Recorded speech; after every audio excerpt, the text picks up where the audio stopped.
Bonjour, nous allons traiter ici de la recherche V, la recherche verticale, qui est un élément assez puissant d'Excel qui vous permet de retrouver une information dans une table et d'aller chercher la donnée correspondante dans la colonne qui nous intéresse. En l'occurrence ici, nous souhaitons trouver le prix d'un article qui viendra s'afficher automatiquement ici. Là, nous allons renseigner l'article A, je voudrais avoir son prix en automatique. Pour ça, je veux venir le consulter dans la table. Alors quand on a une petite table comme ça, c'est assez simple. Quand vous avez un tableau qui fait 20 000 lignes, il est beaucoup plus aisé de passer par la fonction. Pour ce faire, nous allons utiliser donc la recherche V, et pour la trouver, il y a plusieurs moyens. Le premier, c'est l'icône des fonctions, qui vous permet d'accéder directement à l'assistant des fonctions. Vous trouvez le même menu en passant dans le déroulant du Sigma, ici également, ainsi que dans le menu Insertion, Fonctions. Dans le menu, vous avez plusieurs catégories. Vous avez les dernières utilisées, dans lesquelles vous retrouvez tout ce que vous avez utilisé le plus fréquemment, mais également tout un tas de catégories, finance, maths et trigo, statistiques, recherche et matrice, et ainsi de suite. La recherche V se retrouve bien évidemment dans les recherches, et dans l'ordre alphabétique, vous trouvez la recherche V. On lance l'assistant, et là nous avons le choix entre 4 champs à saisir pour la fonction.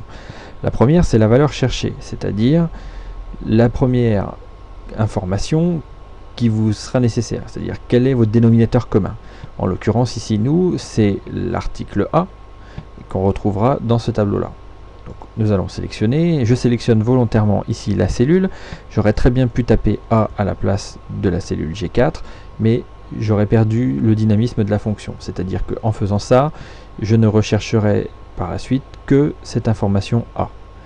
Moi, ce qui m'intéresse, c'est de pouvoir modifier autant de fois que je veux mon article et de l'intégrer autant de fois que j'ai envie dans mes formules. Voilà.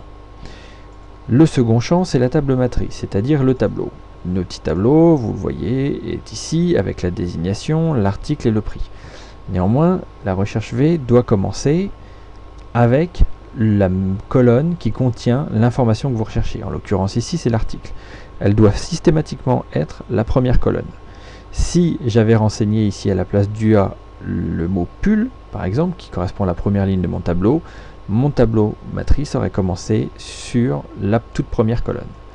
Donc ici, on est dans le cas de l'article, donc je sélectionne article et prix. La troisième information à renseigner est le numéro d'index de la colonne, c'est-à-dire quel est le numéro de la colonne dans laquelle se trouve l'information que vous cherchez. On a un exemple assez simple, on veut un prix, le prix est la deuxième colonne, on va donc renseigner 2. Alors la deuxième colonne, petite précision, à partir de la zone à laquelle on a commencé. C'est-à-dire qu'on a commencé article, c'est la colonne 1, la colonne 2 est dans le prix. Si dans mon exemple ici j'avais intégré pull à la place de A, le prix aurait été la colonne numéro 3. Quatrième champ, et enfin le dernier, c'est la valeur proche. Vous n'avez que deux choix, vrai ou faux. Vrai vous donnera systématiquement une valeur approximative, pas forcément la valeur juste que celle que vous recherchez. Faux vous donnera systématiquement la correspondance exacte du tableau. Donc ici, je vous conseille d'utiliser systématiquement faux. On fait OK, et voilà. La formule nous a remonté directement l'information. On peut voir ici, A correspond bien au prix 2000. Si je mets B, il va me le changer, passer à C, hop là. En passant à C, je récupère l'autre prix, D et E. Voilà, donc c'est relativement simple, c'est quelque chose d'assez facile à mettre en œuvre et qui vous permet de ressortir une information vraiment de manière très rapide. Néanmoins, il y a un petit souci, c'est que, en admettant, nous allons insérer une ligne, et dans cette ligne, nous allons rajouter un doublon. En l'occurrence, le pull, le A, et on va mettre un prix différent à 550. Quand je reviens rechercher mon prix de mon article A, il me donne le premier prix. Si je retape A, il me laisse systématiquement le premier. Pour la bonne et simple raison, c'est que la recherche s'arrête dès qu'elle a trouvé une correspondance. S'il y a une seconde correspondance après, elle ne va jamais la chercher.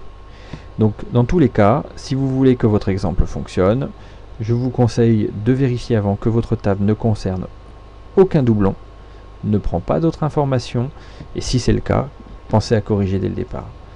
Voilà, c'était la recherche verticale, j'espère que c'est quelque chose d'assez simple pour vous désormais, et que vous allez pouvoir l'utiliser régulièrement. Voilà, bon courage.